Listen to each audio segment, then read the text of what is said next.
Good afternoon students. Daily current affairs discuss कर लेते हैं। आज 2 जून का करंट अफेयर्स जो भी है द हिंदू, इंडियन एक्सप्रेस और बाकी न्यूज़पेपर्स में इसको डिस्कस कर लेते हैं। वाईपीए के चैनल पे आपको जाके यूथ पावर एकेडमी के टेलीग्राम चैनल पे जाके आपको पीडीएफ मिल जाएगा, वहाँ से आप इसको रीड कर सकते हैं। सबसे पहले अगर हम लोग बात कर लें, इस पीडीएफ में जीएस पेपर 1, 2, 3 के अकॉर्डिंग सारा ही कंपाइलेशन रहता है, जिस टॉपिक से जो रिलेटेड है, तो आप इसको ज़रूर फॉलो कर लीजिए। सबसे पहले बात कर लेते हैं सिंहस्थ कुंभ मेले की। और अक्टूबर 2026 में ये स्टार्ट होगा। महाराष्ट्र के नासिक त्र्यंबकेश्वर में ये सिंहस्थ कुंभ मेला लगेगा। और इसका जो ट्रेडिशनल फ्लैग है, उसका जो शुरुआत है वो मुख्यमंत्री के द्वारा वहाँ पे कर दी गई है महाराष्ट्र में। जुलाई 29, 2027 को जो नगर प्रदक्षिणा का कार्यक्रम है वो नासिक में होगा। और इसमें जो है वो जो आइडल है, जो मूर्ति है, उसको पूरे शहर में परिक्रमा कराई जाती है। और अमृत स्नान जो हैं वो गोदावरी नदी के तट पर स्टार्ट होंगे। कब से? 2 अगस्त 2027 में स्टार्ट होंगे। तो अभी प्रयागराज में महाकुंभ लगा था 2025 में, और इस बार सब 26 में जो है वो आपका नासिक और त्र्यंबकेश्वर में लगेगा। त्र्यंबकेश्वर जो है वो 12 ज्योतिर्लिंगों में उसका एक विशेष महत्व है, तो वहाँ पे ये स्टार्ट होगी। महाकुंभ का आयोजन वहाँ पे होगा। 2026 अक्टूबर में शुरू हो जाएगा। और ये जो कुंभ मेला लगता है, इसमें एक खासियत ये होती है कि जो सिंहस्थ कुंभ है ये तब लगता है जब जुपिटर जो है बृहस्पति व लियो या सिंह राशि में प्रवेश करते हैं। और ये एक एस्ट्रोलॉजिकल अलाइनमेंट होता है, तभी जो है वो कुंभ का आयोजन किया जाता है। और अगर हम कुंभ मेले की बात कर लें तो यूनेस्को के द्वारा जो कुंभ मेला है उसको 2017 में intangible cultural heritage of humanity में शामिल किया गया था।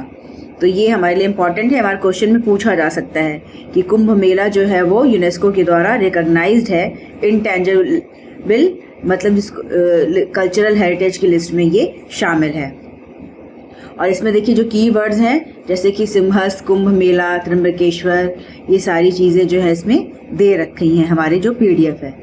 फिर अगर हम नेक्स्ट देख लें तो अहिल्याबाई होलकर जी का 300 जो है वो बर्थ सेंचुरी मनाया गया। 31 मई को विभिन्न कार्यक्रमों का आयोजन किया गया। भोपाल में प्रधानमंत्री जी के द्वारा अहिल्याबाई होलकर की स्मृति में सिक्के जारी किए गए। और वहाँ पे जो है वो स्टैम्प पेपर भी, उनके जो है वो टिकट्स जो है वो भी जारी किए गए हैं।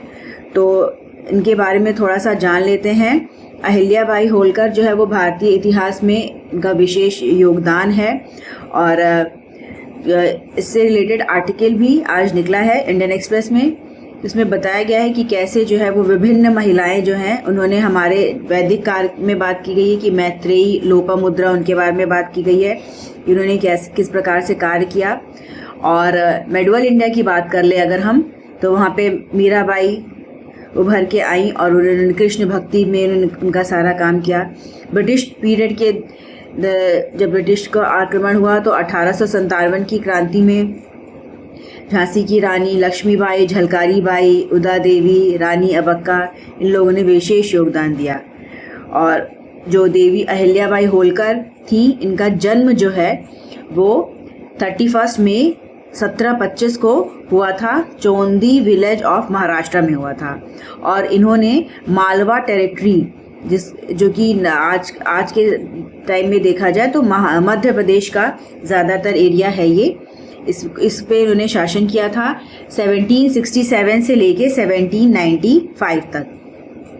और इनके कार्यकाल में जो होलकर डायनेस्टी है वो अंडर मराठा एम्पायर के अंतर्गत आती थी और अपने पीक पे पहुंची। और इन्होंने काफ़ी सोसाइटी के लिए काफ़ी काम किया। इन्होंने जो डिसएडवांटेज्ड ग्रुप होते हैं उनके लिए भी कार्य किया, आदिवासियों के लिए काम किया, दलितों के लिए काम किया, महिलाओं के उत्थान के लिए इन्होंने काफ़ी काम किया। ये बहुत ही प्रोग्रेसिव विचारों वाली थी और महिलाओं के अधिकारों, स्पेशली जब महिलाएं विडो हो जाती थी तो उनके जो अधिकार हैं उनके हस्बैंड की प्रॉपर्टी के लिए, उस पर भी उन्होंने काफ़ी काम किया। और माहेश्वरी हैंडलूम इंडस्ट्री, ये माहेश्वरी साड़ी काफ़ी पहनती थी तो उसके लिए भी उन्होंने काफ़ी काम किया। तो माहेश्वरी अगर साड़ीज़ की बात की जाए तो इन्होंने ही इसको पूरा निकाला था और ये मध्य प्रदेश में बनती हैं। तो कभी कभी इस तरह से क्वेश्चंस भी पूछ लिए जाते हैं।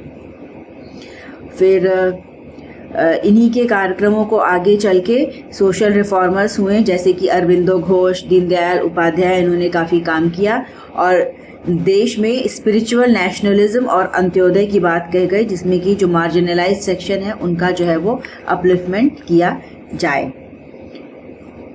फिर अगर हम नेक्स्ट इम्पॉर्टेंट आज जो न्यूज़ है उसकी बात कर लें तो तेलंगाना है। तेलंगाना की सरकार ने कहा है कि वो कास्ट सर्वे डाटा, वहाँ पे कास्ट सर्वे करवाया गया है और उसी के आधार पे बैकवर्डनेस इंडेक्स जारी करेगी। तो अगर हमारे एग्जाम में पूछा गया कि कौन सी स्टेट में बैकवर्डनेस इंडेक्स जारी किया गया है तो तेलंगाना की सरकार ये काम करने जा रही है।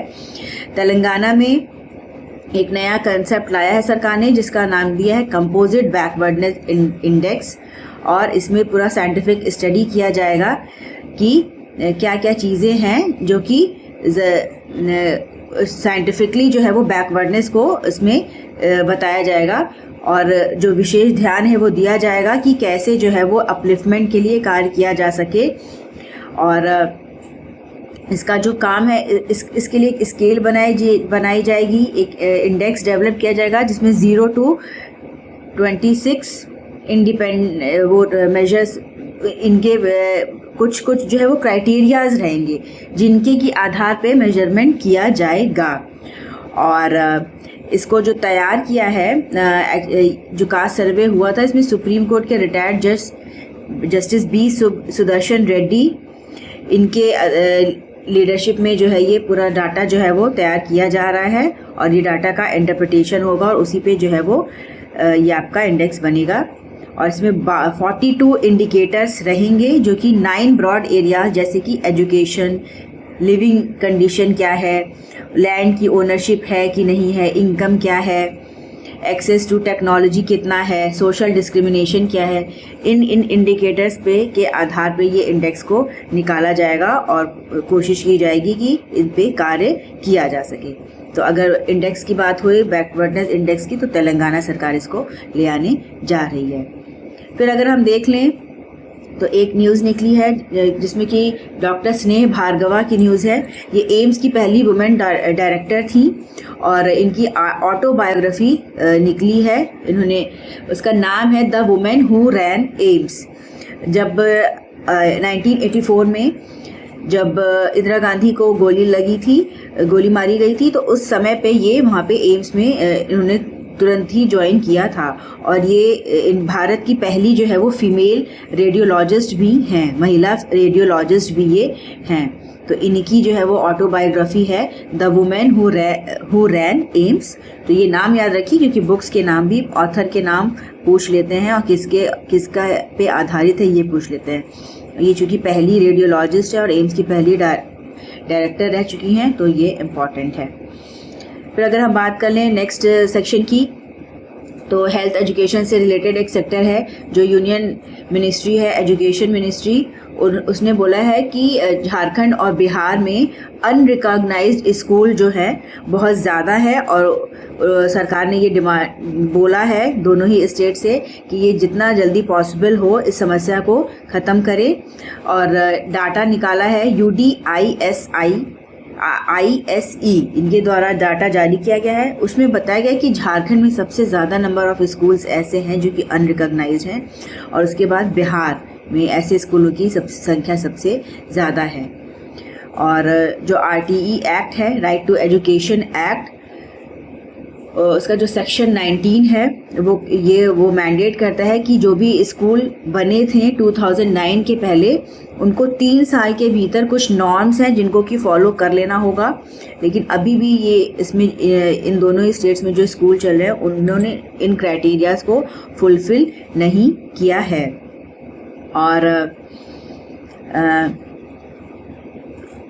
और अगर हम देख लें तो सेंटर ने कहा है कि जल्दी से जल्दी जो है वो ये जो भी स्कूल्स हैं ये आरटीई की जो भी नॉर्म्स हैं उनको फॉलो करें, अदरवाइज उनके खिलाफ जो है वो एक्शन लिया जाएगा। और जो UDISE है उसका फुल फॉर्म है the unified district information system for education plus, और ये एक कॉम्प्रिहेंसिव डाटा बेस है जो मॉनिटर करता है स्कूल एजुकेशन इन इंडिया। तो अगर ये पूछे कि UDISE प्लस क्या है, तो ये स्कूल एजुकेशन को देखने के लिए भारत में काम करता है।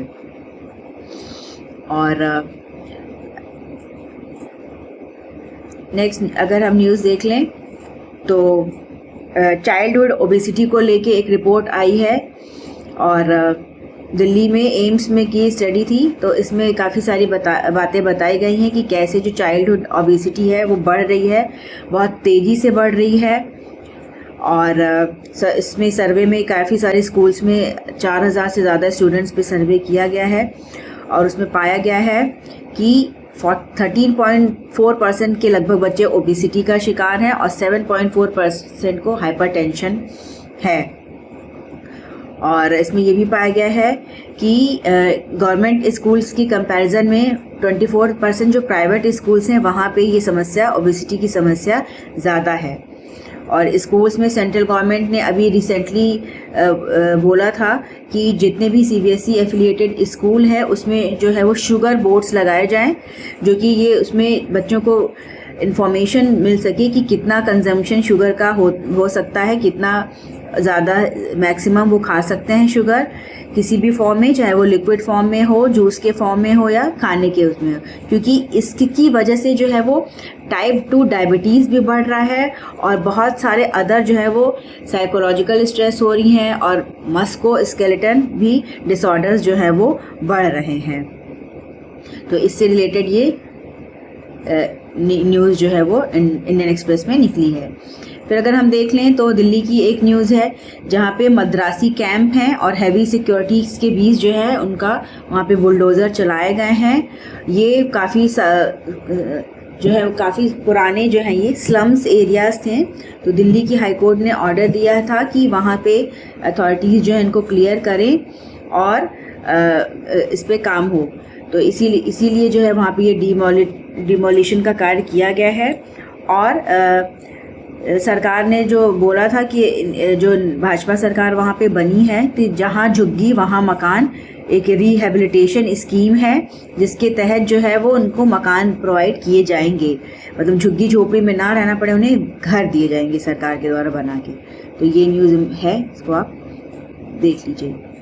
फिर अगर हम नेक्स्ट इम्पॉर्टेंट न्यूज़ की बात कर लें तो एक असम गवर्नमेंट पे एक आर्टिकल निकला है। असम की सरकार ने असल में क्या किया है कि वहाँ पे लोकल्स को जो है लाइसेंस प्रोवाइड करने के लिए जो है वो एक रूल लाई है, उसका एक लॉ लाई है जिसके तहत सिविलियंस को जो है वो जो भी एलिजिबल हैं इंडिजिनस कम्युनिटीज़ को जो है वो आर्म लाइसेंस दिए जाएंगे, ताकि वो वल्नरेबल एरियाज़ में जो रहते हैं, बॉर्डर किनारे एरियाज़ में जो रहते हैं बांग्लादेश के किनारे, वहाँ पे जो है वो अगर कोई दिक्कत हो तो अपनी पर्सनल सेफ्टी के लिए उसको यूज़ कर सकें। तो इससे रिलेटेड एक एडिटोरियल में आर्टिकल निकला है द हिंदू न्यूज़पेपर में, जिसमें कहा गया है कि जो इस तरह का लाइसेंसिंग प्रोवाइड करने से काफ़ी खतरा भी हो सकता है और इसका मिसयूज़ हो सकता है और इंटर कम्युनिटी राइवलरी भी बढ़ सकती है। जैसे मान लीजिए अगर 2 कम्युनिटीज़ में विवाद हुआ तो अगर लाइसेंसी रिवॉल्वर्स और बाकी हथियार रहेंगे तो उससे एक अलग तरह की सिचुएशन पैदा हो जाएगी जो कि काफ़ी ख़तरनाक हो सकती है। तो इसमें ये बोला गया है कि सरकार को ऐसा रूल नहीं ले आना चाहिए। और इंडिया में जो आर्म्स रेगुलेशन का जो है, आर्म लाइसेंस जो है, ये provisions of the arm act 1958 और आर्म्स रूल्स 216 के अंतर्गत ये काम करता है। इसमें बताया गया कि कैसे छत्तीसगढ़ में जो है वो सलमा जूदम कैंपेन्स चलाए गए थे और इसलिए चलाए गए थे सिविलियंस को वहाँ उस टाइम पे भी लाइसेंस प्रोवाइड किए गए थे माओइस्ट थ्रेट को देखते हुए, लेकिन उसकी वजह से बहुत सारे ह्यूमन राइट्स वायलेशन हुए थे और सुप्रीम कोर्ट के इंटरवेंशन के बाद वहाँ पे उसको इलीगल करार देके बंद किया गया। तो स्टेट की रिस्पॉन्सिबिलिटी है कि वो सिटीजन्स को लॉ एंड ऑर्डर के तहत सुरक्षा प्रोवाइड करे। तो इससे रिलेटेड ये आर्टिकल है। अदर इम्पॉर्टेंट न्यूज़ अगर हम देख लें तो दिल्ली की सरकार जो है वहाँ पे एक नया स्कीम लाई है। इसको जान लीजिए, जैसे देवी करके पूछ सकता है कि देवी क्या है, तो देवी जो है वो Delhi electric vehicle interconnected scheme है जो न्यू बीजेपी गवर्नमेंट के द्वारा ले आई गई है। दिल्ली में बीजेपी की सरकार को बने हुए 100 दिन हो गए हैं और उसी लिए काफ़ी सारी योजनाएं नई नई वहाँ पे निकाली गई हैं। तो अगर पूछ दे कि किस स्टेट में देवी योजना चल रही है तो आप इसको बता सकते हैं कि ये जो योजना है वो दिल्ली की योजना है और जो कि दिल्ली इलेक्ट्रिक व्हीकल इंटरकनेक्टेड है। पहले जो है वो मोहल्ला बस स्कीम थी और उसी का नाम चेंज करके अब दिल्ली देवी स्कीम कर दिया गया है। और इसमें जो है वो 9 मीटर की बसेस चलेंगी, छोटी छोटी बसेस चलेंगी जो ऐसे एरियाज़ में जहाँ पे बड़ी बसें नहीं जा सकती हैं, कनेक्टिविटी नहीं है, वहाँ पे लोगों को कन्वेंस की सुविधा प्रोवाइड की जाएगी सरकार के द्वारा। फिर अगर हम नेक्स्ट इम्पॉर्टेंट न्यूज़ देख लें तो इंडिया और यूरोपियन यूनियन की जॉइंट नेवल एक्सरसाइज होगी और इसका जो नाम है वो है EU naive for EUNAVFOR, the Indian navy and the European union naval force joint exercise होगी और इसमें पार्टिसिपेट करेंगे। इसमें 2 नाम हैं, ये हमारे इम्पॉर्टेंट है क्योंकि आजकल ट्रेंड जो चल रहा है उसमें नेम पूछ दिया जा रहा है कि किससे रिलेटेड है। तो ESPS रीना सोफिया है, ये स्पेनिश नेवी फ्रिगेट है और इसका जो स्पेशलाइजेशन है वो एंटी एयर वॉरफेयर में है। और इसी तरह ITS एंटोनियो मार्सिग्लिया है जो कि एक इटालियन सबमरीन हंटर है और इसमें एडवांस सोनर सिस्टम्स लगे हैं और ये इनके साथ साथ भारतीय बहुत सारे एयरक्राफ्ट्स और शिप्स जो है वो इस द्विपक्षीय जो एक्सरसाइज है इसमें भाग लेंगे। और ये जो है वो ये EUNAV फॉर ऑपरेट्स जो है वो इंडियन ओशन में होगा अंडर ऑपरेशन अटलांटा। और इसके अलावा अगर हम बात कर लें तो यूरोपियन कंट्रीज़ जैसे फ्रांस है, फ्रांस के साथ भारत का जो नेवल एक्सरसाइज होता है उसका नाम है वरुणा और UK के साथ जो है वो कोंकण एक्सरसाइज होती है। तो ये नाम सारे इम्पॉर्टेंट हैं, वरुणा और कोंकण, इनको आप नोट कर लीजिए, और ऑपरेशन अटलांटा। नेक्स्ट अगर हम बात कर ले तो NDA में जो है वो 17 cadets, female cadets, women cadets की जो उनकी ट्रेनिंग चल रही थी वो पूरी हो चुकी है। तो ये हिस्टोरिक चीज़ है जो कि हुई है। इतिहास में पहली बार महिलाओं की जो है वो नियुक्ति हुई है NDA में, नेशनल डिफेंस एकेडमी में, और ये 148 बैच में महिलाएं जो हैं ये अपना इन्होंने ये डिग्री हासिल की है। और अगर इसकी हम बात कर लें तो सुप्रीम कोर्ट का वर्डिक्ट आया था 2020 में, जिसमें सुप्रीम कोर्ट ने ये रूल दिया था कि UPSC अलाउ करे महिलाओं को, लड़कियों को इस क्षेत्र में काम करने के लिए। और उसके बाद से 2021 में इनका जो है वो नियुक्ति हुआ था। पहली जो बैच थी वुमेन कैडेट्स को, उनको एडमिशन मिला था। तो अब उनकी ट्रेनिंग पूरी हो गई है और ये बहुत ही गर्व का विषय है कि महिलाएं अब सेना में भी पुरुषों के साथ कंधे से कंधा मिला के काम करेंगी।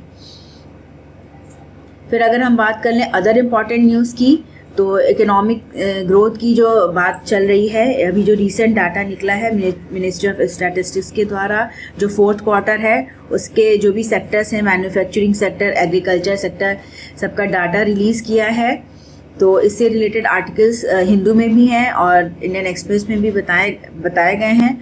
और अगर हिंदू की बात कर लें तो उसमें एक आर्टिकल जो निकला है उसमें बताया गया है कि कैसे जो ग्रोथ दिखाई गई है अभी, तो ये अच्छा है, बट अगर हमें 2047 तक जो हमारा लक्ष्य है इंडिया का वो ये है कि हम एक डेवलप्ड कंट्री बन जाए। तो डेवलप्ड कंट्री बनने के लिए जो इकोनॉमिक सर्वे है उसमें ये बात कही गई है कि मिनिमम 10 वर्षों तक जो हमारा ग्रोथ रेट है, 10 ईयर्स तक जो ग्रोथ रेट है उसको 8% से तक रहना चाहिए या उससे ज़्यादा रहना चाहिए। तो ये ग्रोथ पाई गया है कि 25 में हुआ है लास्ट उसमें ग्रोथ, और गवर्नमेंट के ने जो डाटा दिखाया उसमें ये भी कहा गया है कि अदर कंट्रीज़ के कंपैरिजन में इंडिया का जो ग्रोथ है वो बढ़ा है। बट अगर हम इंडिया की ही बात करें तो इंडिया को हमें जो हमारा जो लक्ष्य है विकसित भारत बनाने का, उसको अचीव करने के लिए ये ज़रूरी है कि हमारा जो टारगेट है वो बढ़े, और 6% ग्रोथ जो है वो हमारे टारगेट को अचीव करने में जो है वो हेल्पफुल नहीं रहेगा। हमें मिनिमम 8% की ग्रोथ चाहिए। तो ये है। और इसके अलावा भारत जो है वो 4th लार्जेस्ट इकॉनमी की बात कही जा रही है कि बन जाएगा। तो इससे रिलेटेड भी एक आर्टिकल है और उसमें चार्ट दिया गया है द हिंदू में, जिसमें कि बताया गया है कि भारत जो है वो जापान को पछाड़ देगा और 4th लार्जेस्ट इकॉनमी बनने के कगार पे जा रहा है। लेकिन इसमें बताया गया है कि कैसे सिर्फ जीडीपी के बेसिस पे जो है वो जो लोगों की जो रियल स्थिति है उसको जो है हम नहीं वो बता सकते हैं। और कई सारे सेक्टर्स हैं जैसे कि social, education, health, democratic indicators जिनमें भी जो है वो एडवांसमेंट होना चाहिए, तब जाके ट्रू प्रॉस्पेरिटी मानी जाती है। तो इसमें बताया गया है, कंपैरिजन दिया गया है कि कैसे अगर हम कंपेयर करें तो इंडिया का जो वर्कफोर्स है अभी क्या स्थिति है, कि इंडिया जो में 45% जो वर्कफोर्स है अभी भी एग्रीकल्चर सेक्टर पे डिपेंड है, उसी में ज़्यादातर एम्प्लॉयमेंट है। टर्शियरी लेवल एजुकेशन जो है वो आफ्टर जो सेकेंडरी स्कूल होता है उसमें इनरोलमेंट अभी भी 32.7 है। लाइफ एक्सपेक्टेंसी काफ़ी कम है, 72 ईयर्स ही है अभी इंडिया में। और HDI में भी जो है वो अभी इंडिया मीडियम डेवलपमेंट रेंज में है। तो अगर इंडिया को 4th लार्जेस्ट इकॉनमी बनना है तो इसे अपनी जो पर कैपिटा जो रियलिटीज़ है उस पर भी काफ़ी वर्क करना पड़ेगा, जिससे लोगों का जीवन और बेहतर हो सके। फिर अगर हम बात कर लें तो अदर इम्पॉर्टेंट न्यूज़ की, तो एक न्यूज़ है जिसमें कि GST कलेक्शन की बात कही गई है कि अभी फ़िलहाल जो GST कलेक्शन है वो 2 ट्रिलियन से ज़्यादा का हो गया है। तो सरकार जो gross goods and services tax जो कलेक्ट करती है वो 2 ट्रिलियन मार्क से ज़्यादा का है। और अप्रैल में भी जो है ये जो GST कलेक्शन था वो 2.37 था, और मई में भी ये बढ़ा ही है, 2 ट्रिलियन से ज़्यादा का ही है, 2.01 लाख करोड़ के लगभग है। तो GST कलेक्शन की वजह से इकॉनमी को बूम मिलेगा, फ़ायदा होगा। और इसमें बताया गया है कि महाराष्ट्र, वेस्ट बंगाल, कर्नाटका, तमिलनाडु जैसे जो स्टेट्स हैं उनमें जो कलेक्शन है वो काफ़ी है, और वो लगभग 17% to 25% के लगभग है। और जो छोटे स्टेट्स हैं जैसे गुजरात, आंध्र प्रदेश, उन्होंने भी मॉडेस्ट ग्रोथ शो किया है, वहाँ पे भी कलेक्शन बढ़ा है। और इसके अलावा जो मध्य प्रदेश, हरियाणा, पंजाब, राजस्थान, इनमें जो है वो 10% के लगभग जो है वो GST का कलेक्शन रहा है। फिर अन्य इम्पॉर्टेंट न्यूज़ की अगर हम बात कर लें तो दिल्ली में यमुना रिवर फ्रंट बनाने का प्रोजेक्ट है, जिसको कि अगले साल जून तक इनको कंप्लीट कर लेना है।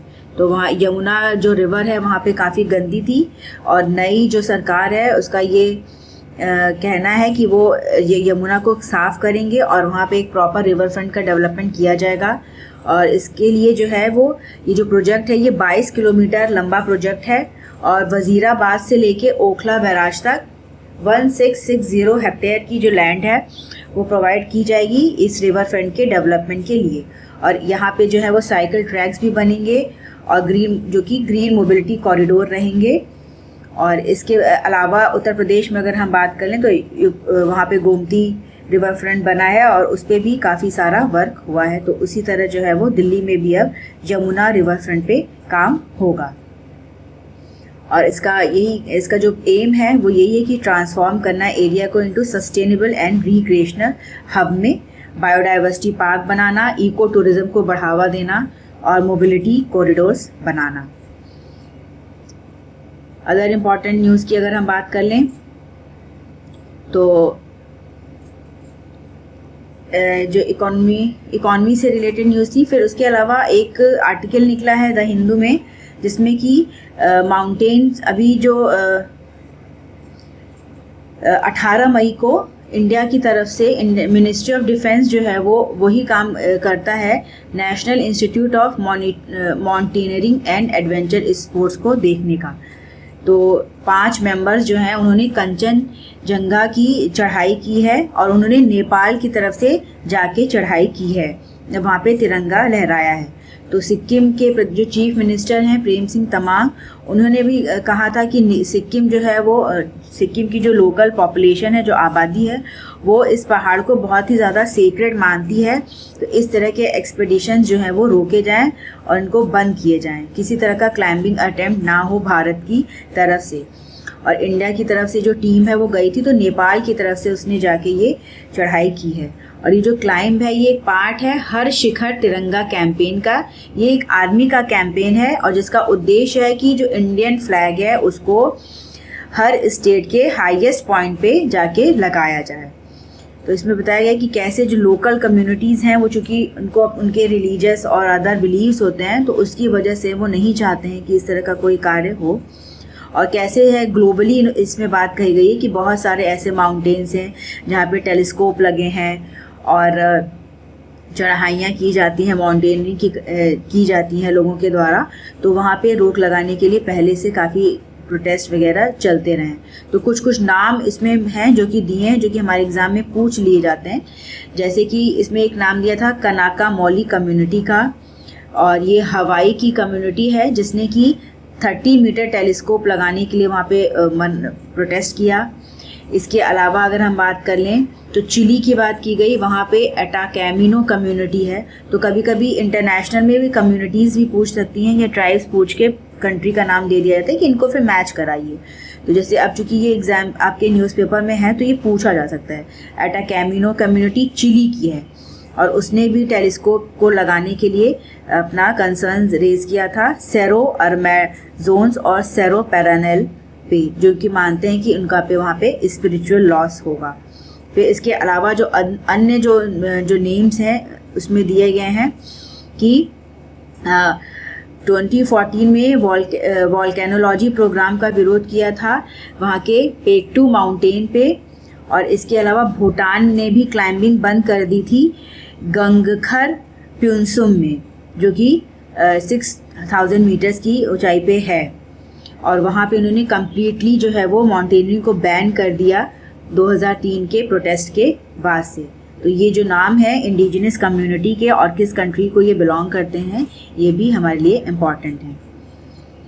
फिर अगर हम बात कर लें बांग्लादेश की, तो बांग्लादेश की ट्रिब्यूनल ने जो वहाँ की बांग्लादेश की एक इंटरनेशनल क्राइम्स ट्रिब्यूनल है, तो इन्होंने जो प्रधानमंत्री थी पहली फॉर्मर, इसके पहले जो शेख हसीना है, उनको जो है वो दोषी करार दिया है कि जो पिछले साल जो प्रोटेस्ट हुए थे और उसमें जिन्होंने पुलिस एक्शन लिया था, तो उसके लिए जो है उनको ट्रिब्यूनल ने कहा है अथॉरिटीज़ को कि उनको ढाका में प्रस्तुत किया जाए 16 जून के पहले।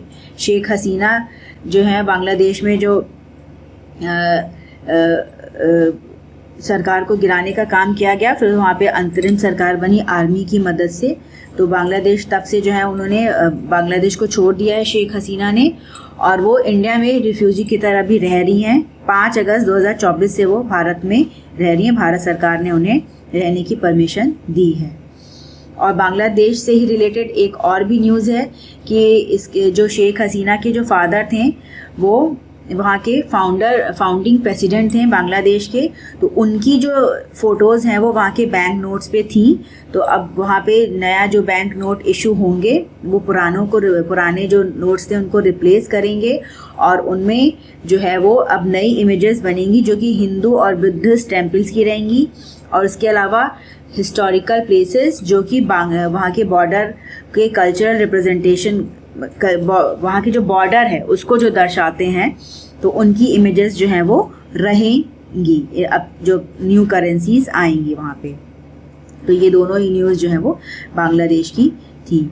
फिर इसके अलावा हम बात कर लें तो एलन मस्क का एक न्यूज़ आया है साइंस में कि एलन मस्क जो हैं और नासा जो है वो मार्स और मून पे जाने की तैयारी कर रहे हैं, तो एलन मस्क की कंपनी है वो स्टारशिप्स भेजेगी। मार्च 2026 से इन लोग अपना कार्यक्रम शुरू कर देंगे और इनका जो एम है, इन्हें परमानेंट ह्यूमन सेटलमेंट बनाना है मार्स पे। उसके लिए ये हर 2 साल पे 1000 से लेके 2000 तक स्टारशिप्स भेजेंगे ताकि कंटिन्यूअस ह्यूमन प्रेजेंस हो सके मार्स में, और इसके लिए पूरा इन्होंने अपनी तैयारी करी हुई है। नासा ने भी स्पेस एक्स के साथ मिलके प्लान किया है कि वो स्टारशिप भेजेंगे अपने आर्टेमिस प्रोग्राम के तहत। तो ये दोनों नाम इम्पॉर्टेंट है, प्रोग्राम और ईयर भी इम्पॉर्टेंट है, और इसके थ्रू ये मून पे जो है वो इंसान को भेजने की तैयारी कर रहे हैं 2027 तक। तो ये काफ़ी इन लोगों का एक रिवॉल्यूशनरी प्रोजेक्ट है एलन मस्क की कंपनी और नासा का, और जिसका जो उद्देश्य है ये नेक्स्ट डिकेड तक आते आते ये है कि ये मार्स और मतलब चंद्रमा पे और मंगल ग्रह पे ह्यूमन का जो इस्टेब्लिशमेंट करवा देने का। फिर अगर हम बात कर लें इंटरनेशनल अदर न्यूज़ की इम्पॉर्टेंट, तो मैक्सिको में मैक्सिको एक ऐसी कंट्री है जहाँ पे फर्स्ट जो है वो जुडिशियल इलेक्शंस हो रहे हैं। तो ये मैक्सिको का पहला जुडिशियल इलेक्शन है और ये हुआ है, तो इसको लेके काफ़ी वहाँ पे विवाद हो गया है और इसको काफ़ी क्रिटिसिज्म भी काफ़ी क्रिटिसिज्म भी हो रहा है कि जजेस का इलेक्शन होगा तो उसका जो है वो पॉलिटिकल इम्पैक्ट होगा। तो अगर ये पूछे कि किस कंट्री में जुडिशियल इलेक्शंस हुए हैं तो the answer will be Mexico.